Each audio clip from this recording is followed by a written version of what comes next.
அன்பானவர்களே, இயேசு ரட்சகரின் நாமத்தில் உங்களை அன்போடு வாழ்த்துகிறேன். கர்த்தர் உங்களை ஆசீர்வதிக்கும்படி ஒரு வசனத்தை வாசிக்கிறேன். தானியேலின் புத்தகம் 6ஆம் அதிகாரம் 20ஆம் வசனம். ராஜா கெபியின் கிட்ட வந்தபோது துயர சத்தமாய் தானியேலை கூப்பிட்டு, தானியேலே, ஜீவனுள்ள தேவனுடைய தாசனே, நீ இடைவிடாமல் ஆராதிக்கிற உன் தேவன் உன்னை சிங்கங்களுக்கு தப்புவிக்க வல்லவராய் இருந்தாரா என்று தானியேலை கேட்டான். பாருங்க, தானியேலை தூக்கி சிங்க கெபிக்குள்ள போட்டுறாங்க. ராஜாவுக்கு நைட்டு தூக்கம் வரல. ராஜாவுக்கு தூக்கம் வராம, ஐயோ என்ன பண்றான்னு தெரியல, எப்போ பொழுது விடியும் சொல்லி விட்டு எழுந்த உடனே போயிட்டு கெபியின் கிட்ட வந்து துயர சத்தமாய், ரொம்ப அப்படியே வருத்தத்தோடு துயரமா ராஜா தானியேலை கூப்பிட்டு, தானியேலே, ஜீவனுள்ள தேவனுடைய தாசனே அப்படின்னு சொல்றாரு. பாருங்க, ஜீவனுள்ள தேவன், நாம ஆராதிக்கிற தேவன் அவர் ஜீவனுள்ள தேவன். நீங்க படுற அந்த துக்கத்தை துயரத்தை அவர் பார்த்துக்கிட்டு அப்படியே கண்டு காணாம போகிற தேவன் அல்ல.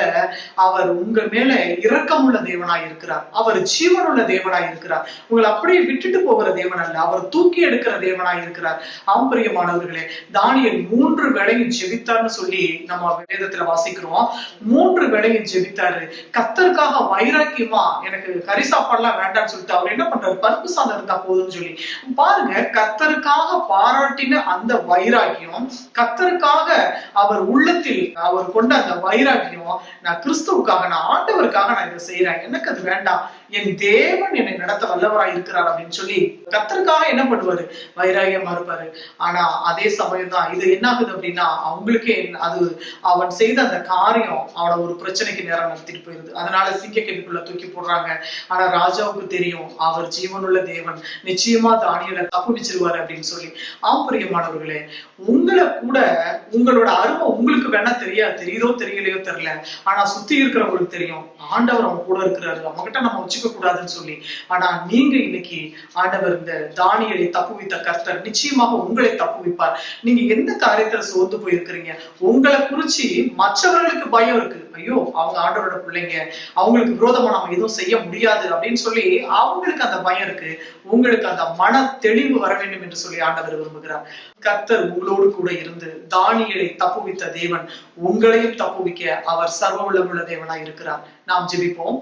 சர்வ வல்லமையுள்ள எங்கள் அன்பின் பரலோக பிதாவே, சப்பாந்த நல்ல வேலைக்காய் நன்றி செலுத்துகிறோம். உம்முடைய ஜனங்கள் எந்த காரியத்திலே ஆண்டவரே, அப்பா ஆண்டவரே, என்னை காப்பாற்ற ஒருவரும் இல்லையே, நான் இந்த காரியத்துல என்ன செய்வேன் என்று சொல்லி கலங்கி புலம்பி தவித்துக் கொண்டிருக்கிறார்களோ தகப்பனே, இந்த காரியத்துல கர்த்தருடைய கரம் அங்கே இறங்கி அவர்களை தப்புவித்து, ஆண்டவரே தானியேலை தப்புவித்த ஜீவனுள்ள கர்த்தர் உம்முடைய ஜனங்களை தப்புவித்து நீர் பாதுகாத்துக் கொள்ள வேண்டும் என்று சொல்லி நாங்கள் செபிக்கிறோம். அப்பா ஆண்டவரே, அப்பா பிள்ளைகளுடைய காரியத்திலே கர்த்தருடைய கரம் கூட இருந்து நீர் வெற்றி சிறக்க பண்ண வேண்டும் என்று சொல்லி, ஆண்டவரே சமாதானத்தை கட்டளையிட வேண்டும் என்று சொல்லி, சந்தோஷத்தை நிறைவாய் கொடுக்க வேண்டும் என்று சொல்லி, சமாதானத்தை நதியை போல என் தேவன் இது பெருகப்பட வேண்டும் என்று சொல்லி நாங்கள் செபிக்கிறோம். அப்பா தடைகள் மாறட்டும், பிள்ளைகளுடைய வாழ்க்கையிலே அற்புதங்கள் நடக்கட்டும் என்று சொல்லி இயேசு ரட்சகரின் நாமத்தில் செபிக்கிறோம் பிதாவே, ஆமென், ஆமென். பிரியமானவர்களே, ஒன்றுக்கும் சோர்ந்து போகாதீர்கள். கர்த்தர் உங்களோடு கூட இருக்கிறார், உங்களை ஆசீர்வதிப்பார். God bless you.